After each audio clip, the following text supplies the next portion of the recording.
Hi, everybody. Welcome back again. John, I got to ask you about the 41st anniversary of the event that is over my right shoulder, the Miracle on Ice in Lake Placid. Um, First off, there was someone in this conversation that auditioned for the movie Miracle. I didn't get the part. And when I did eventually see that movie, I will admit there was a single tear coming down my face. But what are your thoughts every February 3rd and 22nd when the Miracle on Ice has its anniversary? Thankfulness. Just thankful. I mean, if that didn't happen, I mean, I might not know about hockey. I may not have the friends that I have, and I may not have the life that I have. And you know what? Hockey helped me get through one of the worst times of my life. And I owe a lot of what I have and a lot of what I am to the game. And anybody who knows me well enough, I mean, you've known me for a long time, but I mean, anyone otherwise who knows me well enough knows how much I love this game and how much I love the sport.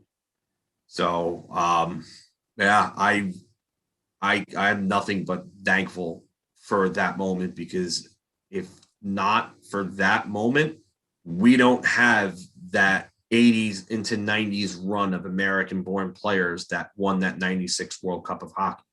You know, we don't have those guys who went to Salt Lake in 2002 and got the silver, or in 2010 in Vancouver and got the silver.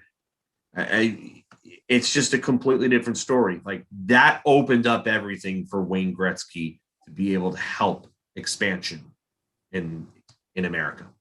So if we don't have that, we probably don't have this show right now.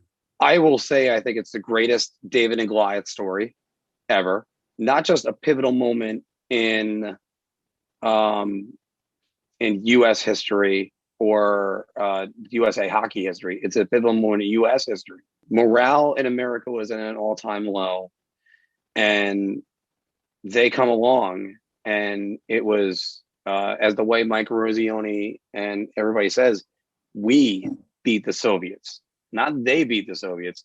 It was America that beat the Soviets, and it was.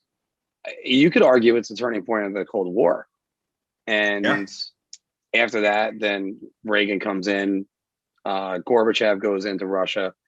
It's not so much the Iron Curtain anymore. And yes, the birth that it gave to American hockey and the boon of American hockey that came after that was fantastic. Um, and then you know what the great part about the Miracle on Ice is? The Olympics is still around the same days. So the gold medal, not the gold medal game, in 2002, when the United States played Russia in the game to get to the gold medal game, that was on February 22nd. And I still remember Jeremy Roenick telling a reporter, he goes, "Hey, we beat the Russians. Who knows? Maybe we'll get the Finns next." We didn't. We got the Canadians. But We know how that went. I mean, yes. Well, could have been a lot different if Brett Hall just could have lifted that shot a little bit. That Marty Um, Brodeur save, yeah. Oh, yeah. on that one time. Um, and again, I have a list on the channel. Check it out. It is top 10 moments or the top moments in USA hockey history. There's actually 11. And you know what? It's not just the boys. You got two women's gold medals on there too. So hockey is for everyone. Um, but again, it's something that I can never get enough either from the movie and Herb Brooks challenging them to do that, and even the story of Herb Brooks getting cut right before the 1960 Olympics in Squaw Valley, like, and then coaching the team because this was his lifelong goal to go and coach the USA Olympic team and go win the gold medal. And he had the perfect plan to beat the Soviets. He beat them at their own game. Yeah. Just incredible. I mean, if you do the background on it and you watch the movie, even you see like the extensive research he did into taking their style of hockey, the way that their free flowing hockey was played, and brought it and used it against them, shoved it right back down their throat. And honestly, you could say that that was the birth, really, or the advent of Russian hockey being brought into the U.S. Like the game was played completely different. And I know that the Russian Five were really like the big proponent of like when everything really, really started to change in the mid 90s with the Red Wings. But, you know, if it's not for that moment and Herb Brooks's research, then, you know, they don't win that game. Everything is completely different. Like I said, we're not talking about this. And you know what? You're right. There was more to this. Was the game that you could say that was it was more than just a game. It wasn't. It was a war. It was political. It was national. It was everything. So who knows what happens in general? Not even just in hockey. If that game isn't won by the U.S. It's also needs to be said because Al Michaels talked about it in the "Do You Believe in Miracles" documentary. If you haven't watched that, that is on HBO Max. Or if you also haven't read the book "The Boys of Winter," which is about the USA hockey team, I recommend both of them.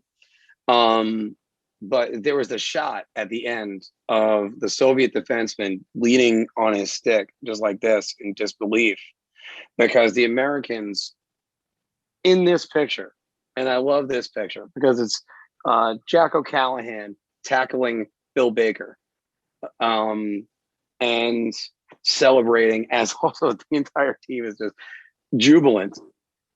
But they won. The way the defenseman said it was the Soviets won so much, he never felt that anymore.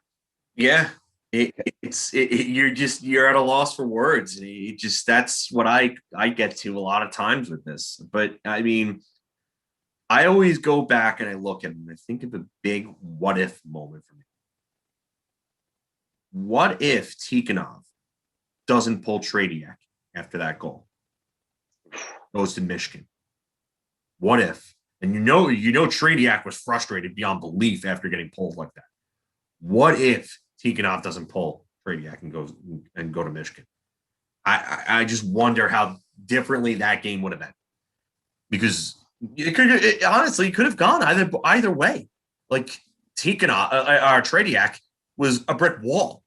He was regarded as the best goaltender in the world, pound for pound, even including NHL goalies at that time. Mm-hmm. So, I mean, they got to Tradiak. Does he get rattled? Does he come back from it? Or does the U.S. open up a can on them and really start to pour it on? You never know. But you know what? Michigan played well in relief. He did. He let up the one goal, but he played well in relief. I'll tell you that's one of my biggest what ifs. I mean, I think my biggest what if, in all honesty, is what if the lottery balls in 2005 bounced the Rangers' way and they ended up with Sidney Crosby. But let's finish up with USA Hockey. Yeah. So let's say they don't pull Trediak and he recomposes himself. But the two goals that he let in was a long shot from Buzz Schneider and then the breakaway from Mark Johnson. The breakaway from Mark Johnson because his defenseman just stopped skating. Yeah. And Johnson just goes wide and puts it right in. Also, by the way, before we do the trivia, here's I'll give you one tidbit and I'll ask you one question. Do you know that there was a celebrity that was at the Miracle on Ice? It was Jamie Farr from MASH, Corporal Klinger. Wow. Of all people that you can imagine would be there. It was Jamie Farr. Wow. I would never guess that. And whenever I try to ask that trivia question, I don't even know how to word it to get people. Yeah, I don't know. Like, I don't know if there's anybody that would really even get that. That's such an obscure fact. Yes. I don't know people that would know that. Here is my one question for you, though. Who led the U.S. team in scoring? For the whole season? Both. Either the whole season and the playoffs, because he did it for both. I believe it was Mark Johnson. And you'd be correct. Yeah. And Mark Johnson, if you look at the numbers, ended up having one of the best careers in the NHL. out of all the players. Yeah, he really hit his peak when he was with the New Jersey Devils.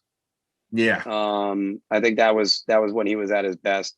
And Neil Broughton had a great career. I was talking about this at the bar last night, and immediately the entire bar shouted at me because I said the guys with the best careers out of there. Probably I would go Neil Broughton, then Ken Morrow, because everybody said, "Oh, what about Kenny Morrow?" Neil Broughton had like 1,000 games played in the NHL, but Kenny Morrow's in there, and Craig Ramsey, who, by the way, played with Slava Fetisov on the Red Yep. Wings.